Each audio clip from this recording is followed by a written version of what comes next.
I liked Kanye West. I did. But he lost me. And I know I'm going to get a lot of hate for this, but I got to talk about it. He went on Kimmel's show to talk about the feud that they had. And Kimmel had done a sketch where he had kids say verbatim what Kanye said in his BBC interview. And it was funny. It was a funny skit. And Kimmel's done this before with Lady Gaga and other people. Well, Kanye didn't find it funny. He had this epic Twitter meltdown. So here they are discussing it. It is edited for time purposes, but let me give you some of the best parts. We talked on the phone, and I didn't, I didn't really know why you were calling. I'd heard you were upset, and I didn't know what exactly the context was. And we had a bad conversation, right?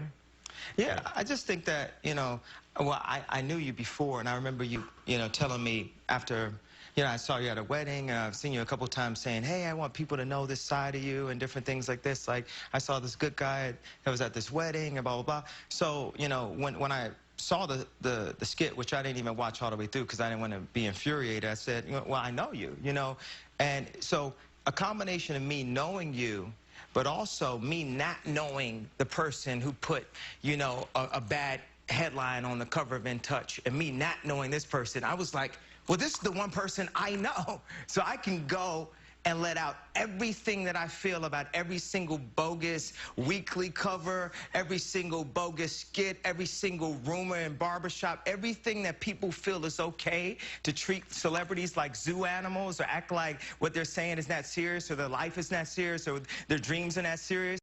And, it kind of just went and kind of elevated from a call that we just had as men where, that elevates sometimes. You take a guy, Jimmy, he does his thing and everything. I do my thing. And at a certain point, these egos can flare up and everything. And, we kind of just took it back to high school for a little bit. And that's, that's what happened. So, yeah. When I did that interview, I was really vocal about a lot of things that I've been dealing with over the past 10 years when I was put in classification of, just a celebrity. Because, for me, I'm a creative genius, and there's no other way to word it. I know you're not supposed to say that about yourself, and I say things the wrong way a lot of times, but my intention is always positive, and I want to bring more things to the world. I want to help the world. I want to make people's lives easier. I spent 2 of my checks in telemarketing when I was 18 years old on, my first pair of Gucci slippers, and this was before there was, H&M and Zara. That, you couldn't just find cool stuff when you were growing up, and for me, I care about cool stuff. It means something to me. It means stuff to a lot of people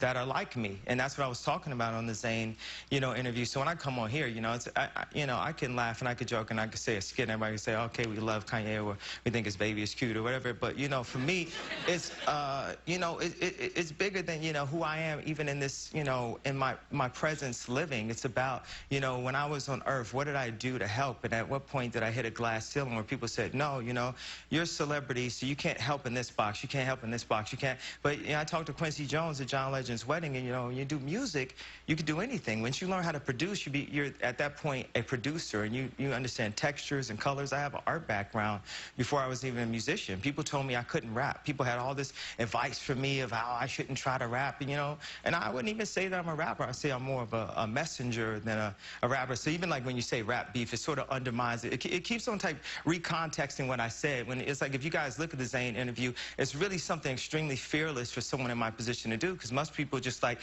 bow down to TV or whatever, bow down to these cameras. Like, I could care less about any of these cameras, in all honesty. All I care about is my family. I care about protecting my girl, protecting my baby, and protecting my ideas and my dreams, and that's the reason why I went so crazy.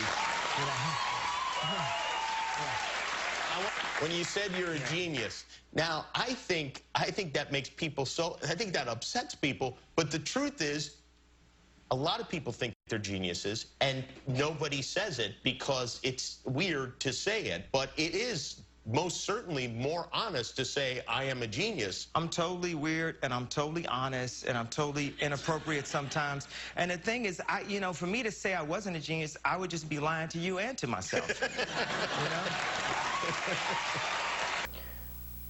Oh, come on, man. Like, even if you're a Kanye fan, that doesn't turn you off. There's so much ego in that. But at the same time, while there's a lot of ego in it, I also think he's massively insecure. and he inflates himself because he's insecure, right? And look, I want to be clear, man. Again, I liked Kanye. I liked him a lot. I still like his music. He actually has made some good points on political issues where, you know, he says, oh, there's racism, and that definitely is a thing, but now there's also classism, which has kind of overridden it. So don't get me wrong, he's not a guy that I fervently hate. And then, but Jimmy Kimmel's even feeding into it like, oh, a lot of people think they're geniuses, but nobody has the balls to say it. Oh, yeah. Right, Kanye. Oh, it's so humble of you to talk about how you are a creative genius. And who does that? Who talks about themselves like that? Look, I don't know why, but it drives me nuts. And I know I'm going to get a lot of hate for this because almost everybody's a Kanye fan and almost everybody defends him with everything that he does. But look at some of the things he said. Oh, they treat celebrities like zoo animals. You are dating arguably the hottest girl with the nicest ass in the world right now, and you're making millions of dollars and living the dream. And that's not to say you have a perfect life and you don't have problems. Of course you do. Everybody has problems. I'm sure you have problems, right? But stop playing the victim. You're not a victim. You're not even close to a victim. And you're not treated like a zoo animal. Oh, the paparazzi sometimes get involved and look at you. That might be a small price to pay for the gazillions of dollars in banging Kim Kardashian. And he says, oh yeah, and then when we had the fight, our egos flared up a little bit. No, your ego flared up a little bit. I don't know if you know this, Jimmy Kimmel is a comedian.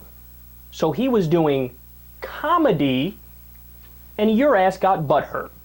Funny, everybody else in the world, every other celebrity can sit there and take it and can have a good laugh at themselves, but you can't. I wonder why that is.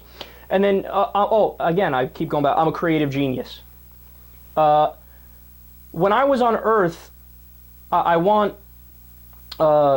people to know about what I did to help, something along those lines, he said. And look, again, if he's doing charity, if he's doing all these things, I'm with him 100%, and I encourage that. And I do think Kanye West means well. But, dude, keep it real. You're a rapper, you're an artist, and throughout the interview he talks about how he wants to break into fashion, but he's being held back because there's a label there's a stigma that's been put on him by the fashion industry. And all that might be true, that they say, you know what, we don't want to be associated with a rapper because he's a rapper, and that's different, right? And that might be wrong, and I might even agree with Kanye West on that. But if you're focused on being a rapper and being an artist and getting your foot in the door for fashion, stop acting like you're fucking President Obama or like you're, Gandhi or Malala Yousafzai. You're doing this thing that's going to change the world. You're a celebrity, dude. Like, what my main point to him, and to steal a phrase from my partners at TYT, you're at a 10, you need to be at a 2. Dude, just calm down. But they continue. You know, as we were writing it, there was a frustration that I was getting out, but also they were really funny to me as I was writing it. And I just thought it was so amazing that I was saying this in real time, in real life. You know what I'm saying? With my position, because people would be so scared to say anything. You know, as soon as you're a celebrity, you're not allowed to say anything anymore. But just to, like, completely wow out.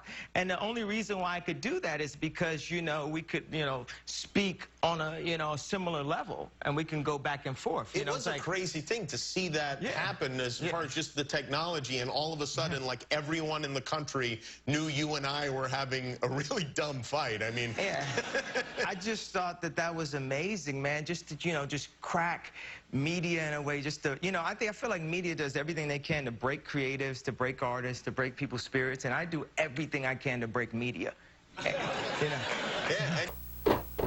Stop, you're not a victim. I don't know why. Where does he get this idea from? He's beloved by millions of people, but he's got this victim complex. Like, oh, everybody's out to get me. No, nobody's out to get you. And he says, I thought it was so amazing that I was saying this stuff in real time, in real life. What does that even mean? What does that mean? You're a human being and you're saying something on Twitter. What? As soon as you're a celebrity, you can't say anything anymore. Nothing has been more untrue in the history of the world. Celebrities get away with so much shit that other people don't get away with. Of course you can say what you want to say and do what you want to do. And again, going back to the other thing, with my BBC interview was fearless. I'm speechless.